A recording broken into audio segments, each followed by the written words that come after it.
ସଦାପ୍ରଭୁ ଧାର୍ମିକମାନଙ୍କର ପ୍ରାର୍ଥନା ଶୁଣନ୍ତି। ଗୀତ ସଂହିତା 4 ଅଧ୍ୟାୟ 1 ପଦରେ ଏପରି ଲେଖା ଅଛି, ହେ ମୋର ଧର୍ମସ୍ୱରୂପ ପରମେଶ୍ୱର, ମୁଁ ଡାକିଲେ ମୋତେ ଉତ୍ତର ଦିଅ। ସଙ୍କଟରେ ଥିବା ସମୟରେ ତୁମ୍ଭେ ମୋତେ ପ୍ରସ୍ତ ସ୍ଥାନ ଦେଇଅଛ। ମୋତେ ଦୟା କର ଓ ମୋର ପ୍ରାର୍ଥନା ଶୁଣ।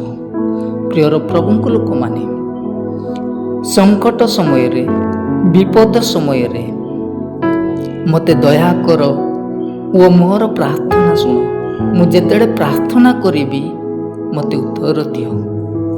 ଧାର୍ମିକମାନଙ୍କର ପ୍ରାର୍ଥନା ଯେତେବେଳେ ପ୍ରାର୍ଥନା କରନ୍ତି, ପ୍ରଭୁଙ୍କ ନିକଟକୁ ଯାଆନ୍ତି, ନିଶ୍ଚୟ ସଦାପ୍ରଭୁ ସେମାନଙ୍କର ପ୍ରାର୍ଥନା ଶୁଣିବେ। ଏ ସଦାପ୍ରଭୁ ମୋର ପ୍ରାର୍ଥନାରେ କର୍ଣ୍ଣପାତ କର। ଗୀତ ସଂହିତା 86 ଅଧ୍ୟାୟ 6 ପଦରେ ଏପରି ଲେଖା ଅଛି, ହେ ସଦାପ୍ରଭୁ ମୋର ପ୍ରାର୍ଥନାରେ କର୍ଣ୍ଣପାତ କର ଓ ମୋ ନିବେଦନର ଦ୍ରବ୍ୟରେ ମନୋଯୋଗ କର। ପ୍ରିୟର ପ୍ରଭୁଙ୍କ ଲୋକମାନେ, ଯେତେବେଳେ ପ୍ରଭୁଙ୍କ ନିକଟବର୍ତ୍ତୀ ହେବେ, ସମ୍ପୂର୍ଣ୍ଣ ମନ, ପ୍ରାଣ, ଆତ୍ମା ସହିତ ପ୍ରାର୍ଥନା କଲେ ନିଶ୍ଚୟ ସଦାପ୍ରଭୁ ମନୋଯୋଗ କରିବେ, କର୍ଣ୍ଣପାତ କରିବେ।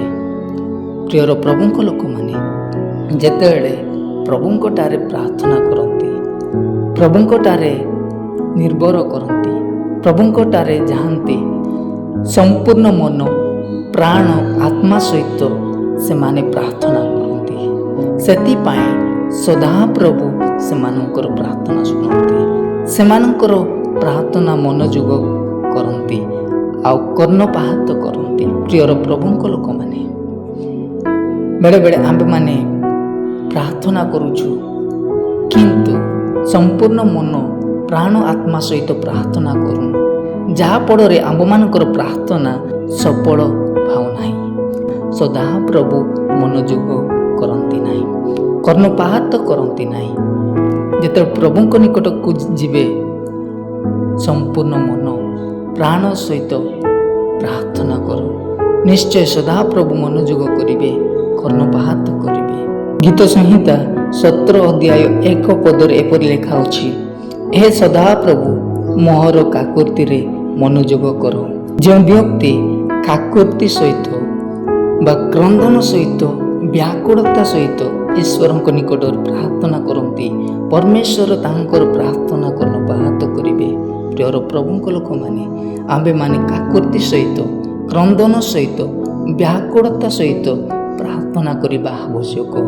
ତାହେଲେ ସଦାପ୍ରଭୁ ଆମ୍ଭମାନଙ୍କର ପ୍ରାର୍ଥନା ଶୁଣିବେ, ଆମ୍ଭମାନଙ୍କର ପ୍ରାର୍ଥନାରେ କର୍ଣ୍ଣପାତ କରିବେ।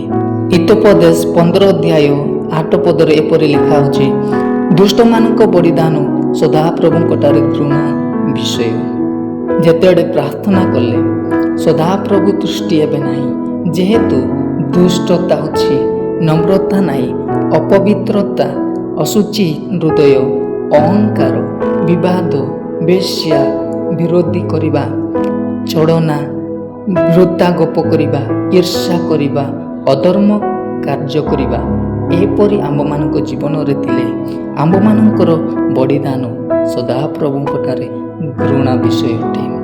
ଦୁଷ୍ଟମାନଙ୍କର ପ୍ରାର୍ଥନାରେ ତୃଷ୍ଟି ଏବେ ନାହିଁ, ଆନନ୍ଦ ହେବ ନାହିଁ, ମାତ୍ର ସରଳ ଲୋକର ପ୍ରାର୍ଥନା ତାଙ୍କର ତୃଷ୍ଟିକର। ଯେତେବେଳେ ସରଳ ମନରେ, ପବିତ୍ରତା ସହିତ, ସୂଚି ମନରେ, ସୂଚି ହୃଦୟ ସହିତ, ନମ୍ରତା ସହିତ ପ୍ରାର୍ଥନା କରିବେ, ନିଶ୍ଚୟ ପରମେଶ୍ୱର କର୍ଣ୍ଣପାତ କରିବେ। ପ୍ରଭୁଙ୍କଠାରେ ଆସ, ପ୍ରାର୍ଥନାରେ ସମର୍ପଣ ହୁଅନ୍ତୁ, ପ୍ରାର୍ଥନାରେ ମନୋଯୋଗ କର, ପ୍ରାର୍ଥନାରେ ନିବିଡ଼ ଭାବରେ ଥାଅ। ଏ ବାକ୍ୟ ଦ୍ୱାରା ପରମେଶ୍ୱର ଆମମାନଙ୍କୁ ଆଶୀର୍ବାଦ କରନ୍ତୁ।